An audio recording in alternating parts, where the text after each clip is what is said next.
νύχτα της 27ης Οκτωβρίου του 1969, ένας μήνος 6 αμερικανικών βομβαρδιστικών B-52 απογειώθηκαν από βάσεις της Καλιφόρνιας και της Ανατολικής Ουάσιγκτον. Όλα τους έφεραν πυράβλους αέρος εδάφους με θερμοπυρηνικές κεφαλές. Τα αεροσκάφη ξεκίνησαν να κινούνται βόρεια με προορισμό τον Σοβιετικό εναέριο χώρο, όπου θα έφταναν σε απόσταση βολής από τη Μόσχα. Η εντολή για αυτή την αποστολή είχε δοθεί μερικές ώρες πριν από τον ίδιο τον Ρίτσαρντ Νίξον, τον τότε πρόεδρο των Ηνωμένων Πολιτειών. 4 ώρες μετά την απογείωση των 6 βομβαρδιστικών, άλλα 6 με τον ίδιο πυρηνικό οπλισμό ακολούθησαν πίσω τους. Μετά από άλλες 4 ώρες και μια τρίτη εξάδα αναχώρησε. Για περίπου 3-24 ώρα τα συνολικά 18 βομβαρδιστικά, ανεφοδιαζόμενα εν πτήση, έκαναν κύκλους πάνω από την Αρκτική στα όρια του Σοβιετικού εναέριου χώρου. Τι είχε κάνει η τότε Σοβιετική Ένωση που να δικαιολογούσε μια τέτοια πυρηνική απειλή από τη ΣΥΠΑ? Τίποτα. Σήμερα στο Grigonomics μιλάμε για προχωρημένη στρατηγική αντιπαράθεσης, με πυρηνικά, οικονομικά ή εμπορικά υπερόπλα. Ετοιμάσου να ανοίξεις το μυαλό σου, γιατί σε αυτό το βίντεο θα ξεκινήσουμε από τον Νίξον και θα καταλήξουμε στον Τραμπ για να δεις τις πολιτικο-οικονομικές εξελίξεις του σήμερα από μια άλλη οπτική που δεν φανταζόσουν καν ότι υπάρχει. Πάμε να δούμε. Μια δεκαετία πριν ο Νίξον απειλήσει με θερμοπυρηνικό πόλεμο τον πλανήτη στα καλά καθούμενα, ένας οικονομολόγος της RAND, ο Ντάνιελ Έλσμπεργκ, έδωσε μια ομιλία στο Ινστιτούτο Λόουελ της Βοστόνης με ένα ιδιαίτερα περίεργο θέμα. Ο Έλσμπεργκ παρουσίασε για πρώτη φορά επιστημονική επιχειρηματολογία πως το να μην είναι κανείς ορθολογικός μπορεί σε ορισμένες περιπτώσεις να λειτουργήσει ως διαπραγματευτικό πλεονέκτημα. Ονόμασε αυτό το πλεονέκτημα θεωρία του τρελού από το Μακιαβέλη, που το 1517 είχε γράψει στο βιβλίο του για τον Τίτο Λίβιο «Είναι ιδιαίτερα σοφό να παριστάνεις τον τρελό». Τα αμέσως επόμενα χρόνια η θεωρία του τρελού μελετήθηκε από πολλούς οικονομολόγους και πολιτικούς επιστήμονες. Μέσα σε αυτούς ήταν και ο σπουδαιότερος ερευνητής σε θέματα διαπραγματευτικής στρατηγικής, ο νομπελίστας οικονομικών Τόμας Σέλινγκ. Σε 2 επιστημονικά άρθρα του, το 1960 και το 1966, έγραψε: συχνά η ορθολογικότητα είναι μειονέκτημα στις διαπραγματεύσεις και ότι δεν βοηθάει σε όλες τις περιπτώσεις να λειτουργεί κανείς ψύχραιμα, υπολογισμένα και συγκροτημένα. Όταν ο Νίξον έστελνε τα βομβαρδιστικά προς τη Μόσχα, δεν είχε διαβάσει Έλσμπεργκ και Σέλινγκ. Τους είχε διαβάσει όμως ο πιο διαβόητος διπλωμάτης που πέρασε ποτέ από το Λευκό Οίκο και γνώριμος και της ελληνικής πρόσφατης ιστορίας, ο Χένρι Κίσινγκερ, που τότε ήταν σύμβουλος εθνικής ασφάλειας του Λευκού Οίκου. Εκείνος λοιπόν συμβούλεψε τον Νίξον να εφαρμόσει τη θεωρία του τρελού το 1969 για να τελειώσει τον πόλεμο στο Βιετνάμ, ο οποίος είχε ήδη αρχίσει να δημιουργεί σοβαρό πολιτικό κόστος για τον πρόεδρο στο εσωτερικό των Ηνωμένων Πολιτειών. Παριστάνοντας λοιπόν τον τρελό, ο Νίξον ήλπιζε να πείσει τους Σοβιετικούς να πιέσουν το Βόρειο Βιετνάμ να συνθηκολογήσει. Πώς ξέρουμε ότι ο Νίξον πήγε να ξεκινήσει Τρίτο Παγκόσμιο για να πείσει τους Σοβιετικούς ότι ήταν τρελός? Επειδή χρόνια αργότερα ο προσωπάρχης του Μπομπ Χάλτμαν κατέγραψε στη σελίδα 83 του βιβλίου του αυτά που τότε του είχε πει ο ίδιος ο Νίξον. Λέγεται η θεωρία του τρελού, Μπομπ. Θέλω να πιστέψουν ότι έχω φτάσει στο σημείο που θα έκανα τα πάντα για να τερματίσω τον πόλεμο. Θα διαρρεύσουμε λοιπόν προς αυτούς ότι για όνομα του Θεού ο Νίξον έχει αρρωστημένη αιμονή εναντίον του κομμουνισμού, ότι δεν μπορούμε να τον συγκρατήσουμε όταν θυμώνει και έχει το δάχτυλό του πάνω στο κουμπί με τα πυρηνικά. Να δεις που ο Χο Τσι Μιν θα είναι σε 2 μέρες στο Παρίσι και θα παρακαλάει για ειρήνη. Πώς όμως λειτουργεί η θεωρία του τρελού? Πώς είναι δυνατόν η τρέλα να γίνει διαπραγματευτικό πλεονέκτημα? Δες αυτό το παράδειγμα. Ο Χάρης και η Φλόρα διαπραγματεύονται για να μοιραστούν 10 χρυσά νομίσματα με τους εξής κανόνες. Η Φλόρα προτείνει μια μοιρασιά και αν ο Χάρης τη δεχτεί, παίρνουν και οι 2 αυτά που είπε η Φλόρα. Αν όμως ο Χάρης την απορρίψει, δεν παίρνει κανείς τους τίποτα και το παιχνίδι τελειώνει εκεί. Τώρα, ο Χάρης και η Φλόρα δεν είχαν καμία απολύτως σχέση μεταξύ τους πριν τη διαπραγμάτευση και δεν θα έχουν ούτε μετά.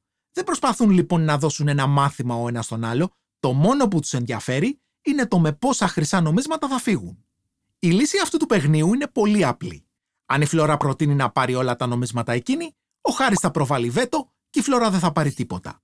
Αν όμως η Φλόρα δώσει έστω και ένα νόμισμα στο Χάρη, εκείνος θα συμφωνήσει γιατί είναι καλύτερα για αυτόν να φύγει με ένα νόμισμα αντί για κανένα. Το ότι εκείνη προτείνει τη μοιρασιά λοιπόν δίνει σημαντικό διαπραγματευτικό πλεονέκτημα στη Φλόρα και της αποφέρει τη μερίδα του λέοντος.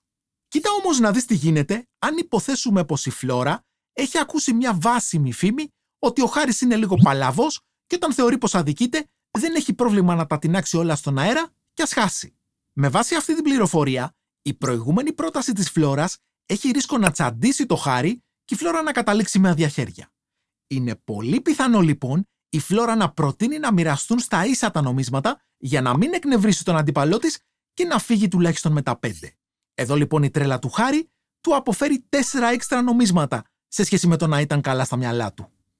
Πάνω σε αυτό, ο σπουδαίος στρατηγικός αναλυτής Herman Kahn το 1962 είχε γράψει πως όταν διαπραγματεύεσαι με κάποιον που γυαλίζει το μάτι του, ή συνενείς ή ετοιμάζεσαι για πόλεμο. Αυτό ακριβώς θέλησε να εκμεταλλευτεί ο Ρίτσαρντ Νίξον. Με δική του οδηγία, ο απεσταλμένος των Ηνωμένων Πολιτειών στη Μόσχα Λεν Γκάρμεντ εκμυστηρεύτηκε σε σοβιετικούς αξιωματούχους πως ο πρόεδρος Νίξον, ο πρόεδρος του, ήταν ένα δραματικά αποκομμένο από την πραγματικότητα άτομο, ικανό για βάρβαρη σκληρότητα, παρανοϊκό και απρόβλεπτο. Και αμέσως μετά ο Νίξον, για να μην αφήσει καμία αμφιβολία για όλα αυτά, έστειλε 18 βομβαρδιστικά με θερμοπυρηνικές κεφαλές να κινηθούν απειλητικά εναντίον μιας εξίσου μεγάλης πυρηνικής δύναμης. Το σχέδιο ήταν η αποστολή να μην διαρρεύσει στον τύπο, αλλά να είναι αρκετά θορυβώδης, μη τυχόν και δεν την πάρουν χαμπάρι Σοβιετικοί. Σήμερα γνωρίζουμε πως η επιχείρηση με κωδικό όνομα Μακρύ Δόρη, όπως τότε την είχε βαφτίσει το Αμερικανικό Πεντάγωνο, τερματίστηκε άδοξα 3 μέρες αφότου ξεκίνησε. Ο μόνος από τους στόχους της που πέτυχε ήταν να μείνει σχεδόν απόρριτη για αρκετά χρόνια, μέχρι να αποχαρακτηριστούν τα έγγραφα του Αμερικανικού Υπουργείου Αμήνης. Γιατί όμως μια τακτική που, όπως είδαμε και στο παράδειγμα με το Χάρι και τη Φλόρα, θεωρητικά λειτουργεί, απέτυχε παταγωδώς όταν δοκιμάστηκε στην πράξη?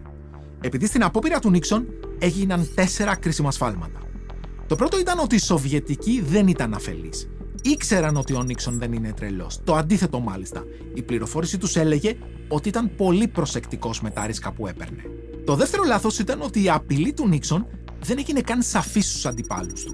Οι Σοβιετικοί είδαν την αποστολή στα ραντάρ τους, αλλά δεν πήγε καν το μυαλό τους ότι όλη η ιστορία γινόταν για το Βιετνάμ.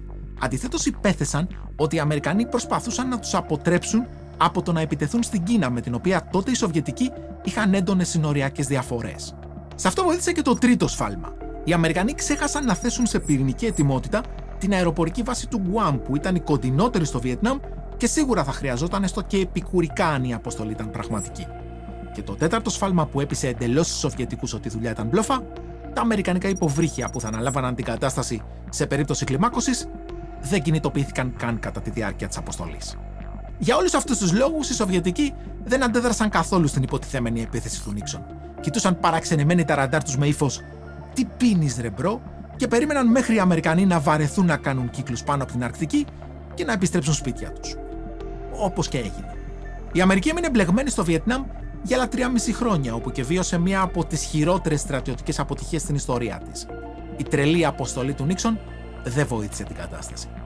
Κάπου εκεί, οι οικονομολόγοι, πολιτικοί επιστήμονες και στρατιωτικοί αναλυτές πίστεψαν πως αυτό θα ήταν το τέλος της θεωρίας του τρελού, τουλάχιστον για δυτικούς δημοκρατικά εκλεγμένους ηγέτες.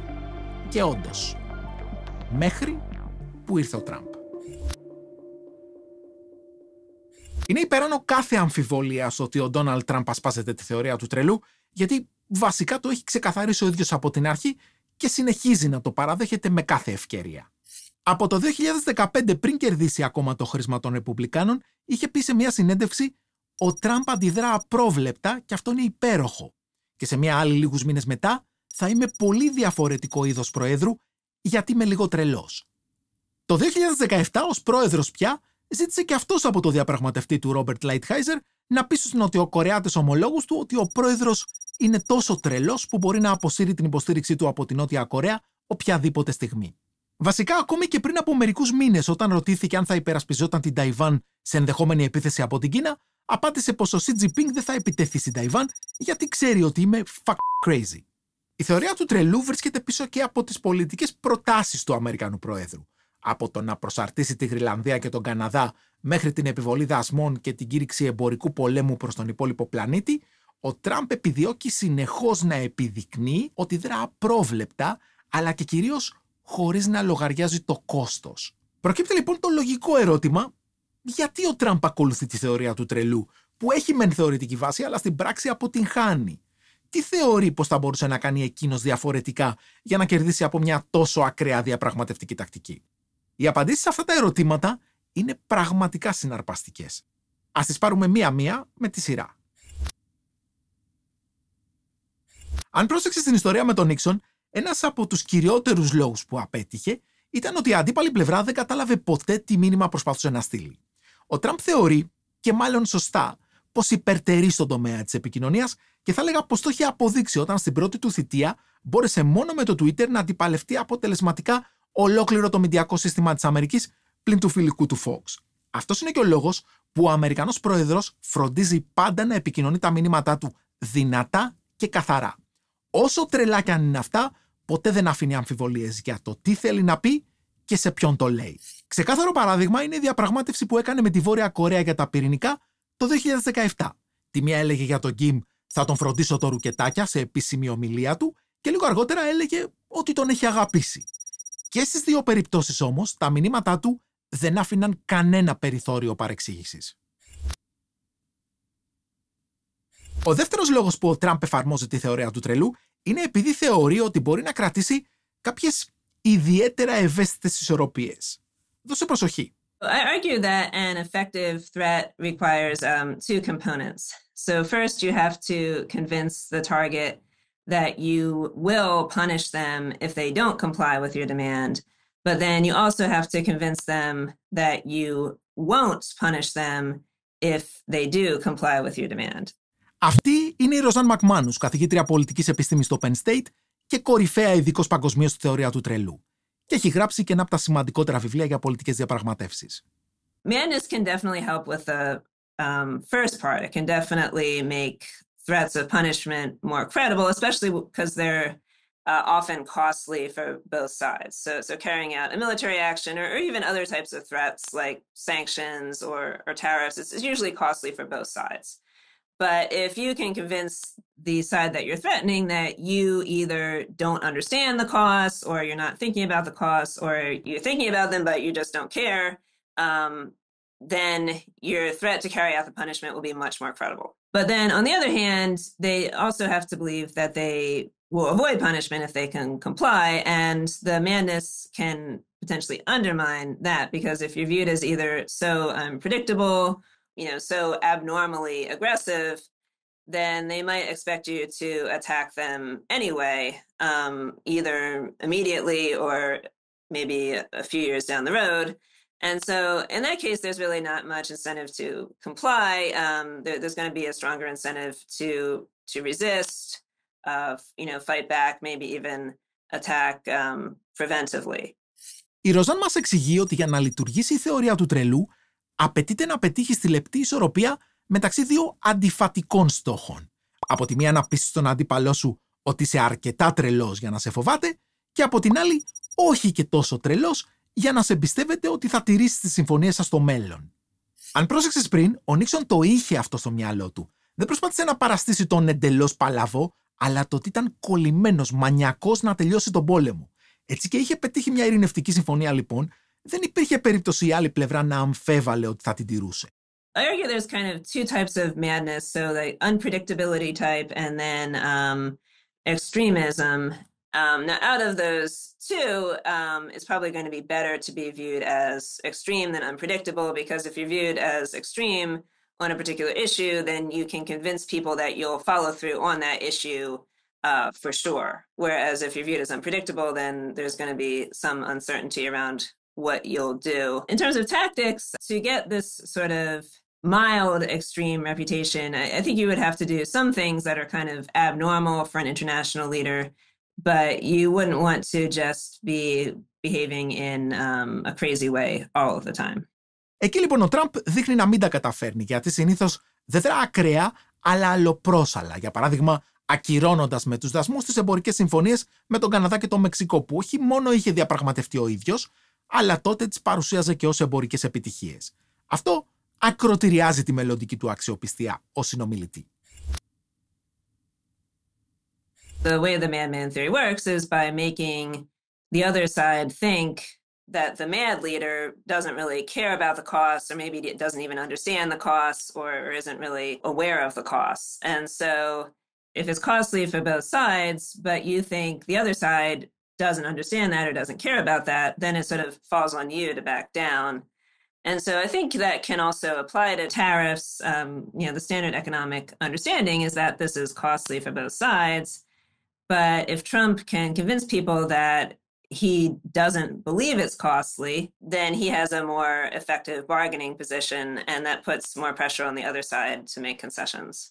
Δεν είναι καθόλου εύκολο να πείσεις τους υπόλοιπους ότι δεν λογαριάζεις κανένα κόστος, ειδικά όταν κυβερνάς ένα κράτος με σοβαρούς ανεξάρτητους θεσμούς που έχουν δημιουργηθεί ακριβώς για αυτό το λόγο, για να σε σταματήσουν όταν πας να δράσεις ανορθολογικά ή δόλια. Ο Τραμπ έχει ακυρωθεί πολλές φορές από το Κογκρέσο και τα δικαστήρια, όπως όταν πήγε να καταργήσει το Obamacare το 2017 ή να βρει χρηματοδότηση για το τείχος με το Μεξικό το 2019 και σε πολλές άλλες περιπτώσεις. Πέρα όμως από αυτό, όταν χρησιμοποιείς τη θεωρία του τρελού, το κόστος που θέλεις να δείξεις πως δεν λογαριάζεις μπορεί κάποιες φορές να βγει εκτός ελέγχου, όπως για παράδειγμα γίνεται αυτές τις μέρες με τις αγορές. Ευχαριστώ πολύ τη Freedom που για αυτό το επεισόδιο ζήτησε, αντί να μιλήσω για την εταιρεία, να πω 2 λόγια για το πώς επηρεάζονται οι μικροί επενδυτές σε τέτοιες δύσκολες περιόδους. Πρέπει λοιπόν να διακρίνουμε 2 διαφορετικές περιπτώσεις. Οι κερδοσκόποι που παίζουν τις αγορές βραχυχρόνια με τοποθετήσεις εβδομάδας, μέρας ή και ώρας, βλέπουν τα χαρτοφυλάκια τους να υπόκεινται σε μεγάλες διακυμάνσεις, δηλαδή μπορεί να κερδίσουν πολύ ή να χάσουν πολύ σε τέτοιες περιόδους. Για τους μακροχρόνιους επενδυτές όμως, που αφήνουν τις επενδύσεις τους μέσα για χρόνια ή και δεκαετίες, η κατάσταση είναι εντελώς διαφορετική. Αυτό που βλέπουμε, όχι μόνο στα χρηματιστήρια αλλά και σε κάθε είδους αγορά, είναι ότι σε βαθύ χρονικό ορίζοντα οι αγορές τείνουν να συγκλίνουν στην ανάπτυξη των εταιριών που τις απαρτίζουν. Κοίταξε για παράδειγμα τον S&P 500 από το 1970. Απέδωσε κατά μέσο όρο 10,9% ετησίως, παίρνοντας μέσα από συναλλαγματικές και πετρελαϊκές κρίσεις, πολέμους, πανδημίες και την παγκόσμια χρηματοπιστωτική κρίση. Γιατί 10,9%? Επειδή περίπου τόση ήταν η μέση ανάπτυξη των 500 κορυφαίων εταιριών της Αμερικής. Να πούμε φυσικά εδώ πως οι παρελθούσες αποδόσεις δεν εγγυώνται μελλοντικές και πως οι επενδύσεις δεν είναι καταθέσεις, αλλά παρουσιάζουν σημαντικότερο ρίσκο. Εγώ προσωπικά που επενδύω μακροχρόνια, είδα την τρέχουσα πτώση των αγορών σαν ευκαιρία. Ενώ λοιπόν συνήθως συμπληρώνω το χαρτοφυλάκιό μου κάθε Ιούνιο και Ιανουάριο, φέτος το επισπεύδω για να αγοράσω τα ETFs μου στον S&P 500 σε πιο χαμηλές τιμές. Αν θέλεις και εσύ να επενδύσεις στις αγορές, άνοιξε το λογαριασμό σου στη Freedom δωρεάν από το Greekonomics για να κάνεις τις επενδύσεις σου εύκολα, αξιόπιστα και στα ελληνικά από μια εποπτευόμενη πλατφόρμα που έχει φυσική παρουσία στην Ελλάδα και ελληνόφωνο προσωπικό και βοηθάει και το Greekonomics για να βλέπεις τέτοια βίντεο. Ωραία, πες λοιπόν πως ο Τραμπ λέει ας αναστατωθούν όσο θέλουν οι αγορές, δεν με νοιάζει, γιατί έτσι κι αλλιώς σε μακροχρόνιο ορίζοντα θα επιστρέψουν εκεί που πρέπει. Υπάρχει ένα ακόμη πρόβλημα για να πείσει ότι δεν μπλοφάρει. Η πολιτική δεν ασκείται με μεμονωμένες αποφάσεις, αλλά με μια μακρόχρονη ακολουθία δράσεων. Κοίταξε ένα πολύ ενδιαφέρον και διδακτικό παράδειγμα. Όταν ο Τραμπ αποκάλεσε ρουκετάκια τον αρχηγό της Βορειάς Κορέας το 2017, δεν είχε μείνει μόνο εκεί. Είχε επίσης πει πως θα τον αντιμετωπίσει με φωτιά και οργή που η ανθρωπότητα δεν θα έχει ξαναδεί ποτέ. Κάτι που οι περισσότεροι αναλυτές, δικαίως, εξέλαβαν ως ευθεία πυρηνική απειλή. Ακόμη όμως και που αυτή η απειλή εκφράστηκε με τον πιο επίσημο και αυστηρό τρόπο, δεν επηρέασε καθόλου την έκβαση της διαπραγμάτευσης. Γιατί? Επειδή ο Ρουκετάκιας ήξερε ότι αυτό που έλεγε ο Τραμπ δεν ήταν πραγματοποιήσιμο. Εδώ και δεκαετίες οι ΗΠΑ εφαρμόζουν στην Κορεατική Χερσόνησο την πανέξυπνη στρατηγική του προειδοποιητικού φραγμού. Έχουν λοιπόν μόνιμα εγκατεστημένους στην νότια πλευρά περίπου 30.000 Αμερικανούς στρατιώτες. Όχι με σκοπό να κάνουν κάτι αν κατέβουν οι Βόρειοι, γιατί είναι πολύ λίγοι, αλλά για να δείξουν στους Βόρειους το εξής. Αν επιτεθείτε στη Νότια Κορέα, θα σκοτώσετε και πολλούς Αμερικανούς, κάτι που μετά θα μας αναγκάσει να σας εξαηλώσουμε. Αυτό αποτρέπει μεν αποτελεσματικά τους Βόρειους από το να επιτεθούν, αλλά αποτρέπει ακόμη περισσότερο τους Αμερικανούς να ξεκινήσουν πυρηνικό πόλεμο στην περιοχή. Έτσι λοιπόν ο Τραμπ δεν είχε καμία τύχη να πείσει τον Κιμ ότι είναι τρελός. Το αντίστροφο όμως συνέβη. Ο Τραμπ πίστηκε ότι ο Κιμ ήταν τρελός, κάτι που ο Αμερικανός πρόεδρος παραδέχτηκε σε μια συνάντησή του το 2017 με τον τότε πρόεδρο των Φιλιππίνων. Γι' αυτό η θεωρία του τρελού είναι πιο δημοφιλή σε απολυταρχικά και προσωποκεντρικά καθεστώτα, που είτε ο εγωισμός του ηγέτη παίζει πρωταρχικό ρόλο στη διακυβέρνηση, ή ο ηγέτης έχει χάσει την επαφή του με το περιβάλλον, γιατί ο περίγυρος του τον τρέμει και του μεταφέρει μόνο τις πληροφορίες που θέλει να ακούει. Η Ροζάν Μακμάνους, μάλιστα, έχει δημοσιεύσει και μια επιστημονική εργασία με την κατάταξη γνωστών ηγετών ως προς την τρέλα τους. Ένας ακόμη λόγος που ο Τραμπ ακολουθεί τη θεωρία του τρελού είναι ότι τον βολεύει στο στυλ διακυβέρνησης που μπορεί να εφαρμόσει. Ο Αμερικανός πρόεδρος δεν έχει κολλαφθεί σε πολιτικό σωλήνα. Προέρχεται απευθείας από τον επιχειρηματικό στίβο, όντας μάλιστα από την αρχή της καριέρας του το αφεντικό, και είναι συνηθισμένος να λέει, να ξελέει και μετά να ξαναλέει, ανάλογα με το πώς παίζουν οι καταστάσεις σε πραγματικό χρόνο. Ως εκ τούτου, απεχθάνεται να δεσμεύεται σε μια συνεπή πολιτική γραμμή ή οτιδήποτε άλλο τον περιορίζει. Έχοντας λοιπόν εκπαιδεύσει το κοινό και τους δημοσιογράφους ότι αυτό είναι το στυλ της διακυβέρνησης μου, να λέω και να ξελέω για το καλό της Αμερικής, εξασφαλίζει ασυλία σε ό,τι και αν εξτομίσει. Έτσι, μπορεί να αποκαλεί δημοσίως τον Ζελένσκι δικτάτορα βασιζόμενο σε μια αληθή στοιχεία επειδή θέλει να τον στριμώξει, και 6 μέρες μετά που θέλει να υπογράψει συμφωνία μαζί του, να λέει σε συνέντευξη τύπου «Είπα εγώ τέτοιο πράγμα». Υπάρχει όμως και ένας λόγος που επιτρέπει στον Τραμπ να κερδίζει σημαντικούς πολιτικούς πόντους όσο εφαρμόζει τη θεωρία του τρελού, όχι ευθέως, αλλά πλαγίως. Πολλοί ηγέτες που έχουν μελετήσει προσεκτικά τον Τραμπ πάντοτε διαπραγματεύονται μαζί του με τον εξής τρόπο. Του αφήνουν αρχικά έδαφος για να κάνει το κομμάτι του στους ψηφοφόρους του όσο η διαπραγμάτευση παραμένει στην επικαιρότητα, και μόλις τα φώτα της δημοσιότητας σβήσουν, διολυσθαίνουν σιωπηλά προς τις αρχικές τους θέσεις. Αυτό επιτρέπει στον Τραμπ να πανηγυρίζει εύκολες, γρήγορες και εντυπωσιακές νίκες προς εσωτερική κατανάλωση από τους ψηφοφόρους του, αφήνει όμως και τους αντιπάλους του να εισπράττουν ουσιαστικά ωφέλη αργότερα, σιωπηλά. Για παράδειγμα, η εκεχηρία που πέτυχε στη Μέση Ανατολή με τις τρελές απειλές του εναντίον της Χαμάς διαφημίστηκε σαν κάτι που ο προκάτοχός του δεν μπόρεσε να καταφέρει. Εβδομάδες μετά όμως που η συμφωνία κατέρευσε, ο πρόεδρος ούτε καν που ασχολήθηκε. Ο τελευταίος και ο πιο σημαντικός λόγος που ο Τραμπ παρέσκεται να εφαρμόζει τη θεωρία του τρελού είναι γιατί αυτή έχει πέρασει στους οπαδούς του. Σε ένα από τα σημαντικότερα βιβλία της περασμένης δεκαετίας, το πώς πεθαίνουν οι δημοκρατίες, οι πολιτικοί επιστήμονες του Χάρβαρντ, Λεβίτσκι και Ζίμπλατ, εξηγούν πως οι κρίσεις, οικονομικές ή όποιες άλλες, ευνοούν τους πολιτικούς που προβάλλουν αντιθεσμικά προφίλ, εκείνους δηλαδή που παίρνουν τις καταστάσεις στα χέρια τους και αποδυναμώνουν τους δημοκρατικούς θεσμούς. Την τελευταία 20ετία ο μέσος Αμερικανός πιέζεται σε πρωτόγνωρο βαθμό από την εισοδηματική ανισότητα και την παγκοσμιοποίηση, και οι συμβατικοί πολιτικοί δεν έχουν κάνει τίποτα γι' αυτό.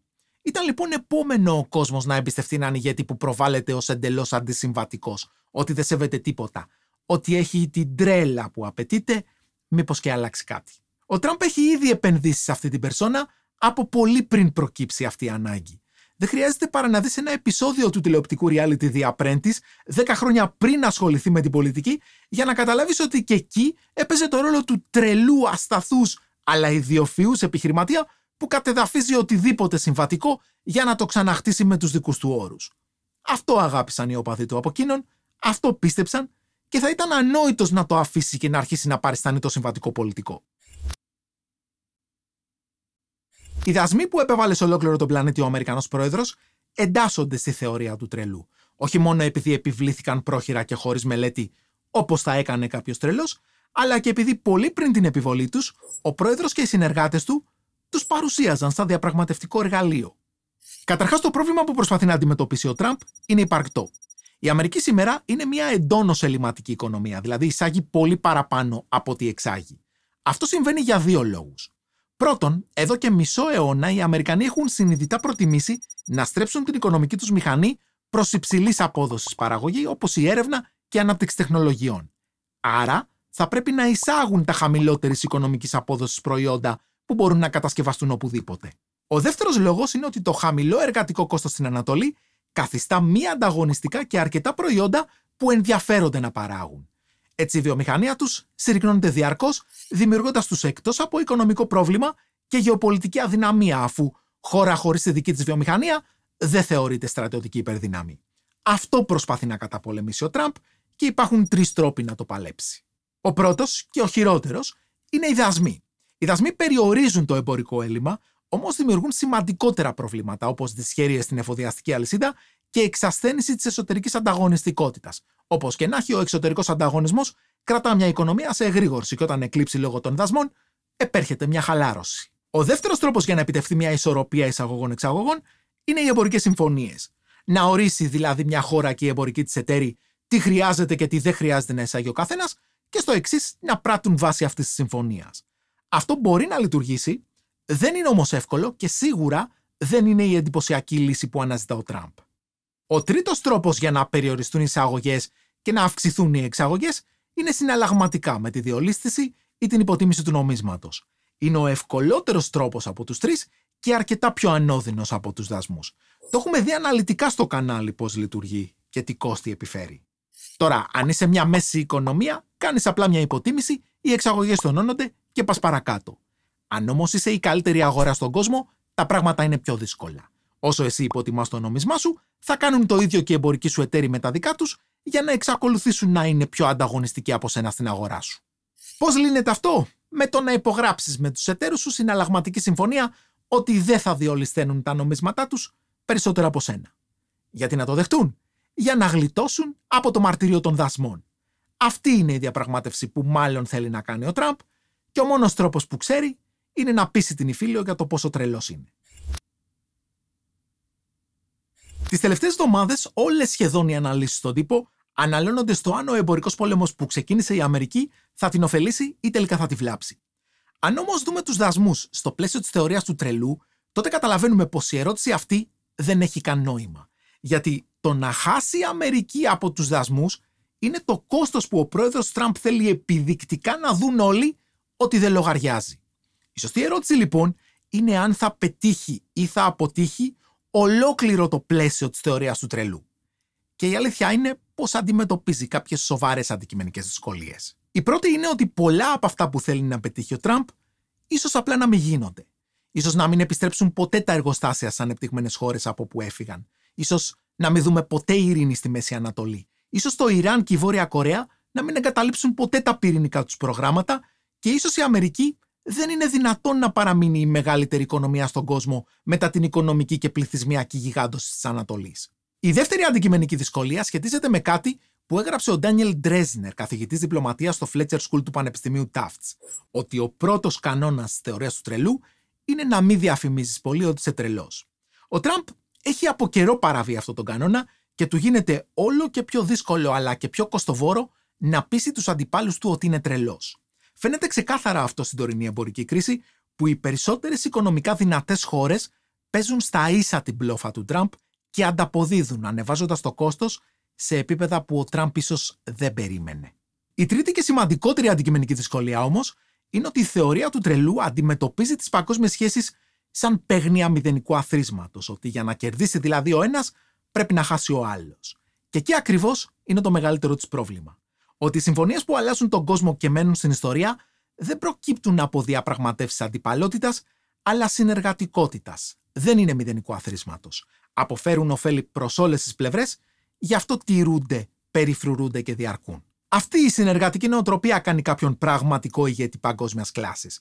Όχι άλλες χώρες να κάνουν πίσω επειδή φοβούνται το πόσο τρελός είναι, αλλά να τον ακολουθούν γιατί του έχουν εμπιστοσύνη και γιατί κερδίζουν και εκείνες. Ένα μεγάλο ευχαριστώ στη Freedom που χορήγησε αυτό το επεισόδιο. Είμαι ο Κοσμάς, διδάσκω οικονομική επιστήμη στο Πανεπιστήμιο της Σιγκαπούρης και αυτά ήταν τα δεδομένα της θεωρίας του τρελού. Τα συμπεράσματα, όπως πάντα, πρέπει να είναι δικά σου. Τα λέμε στο επόμενο.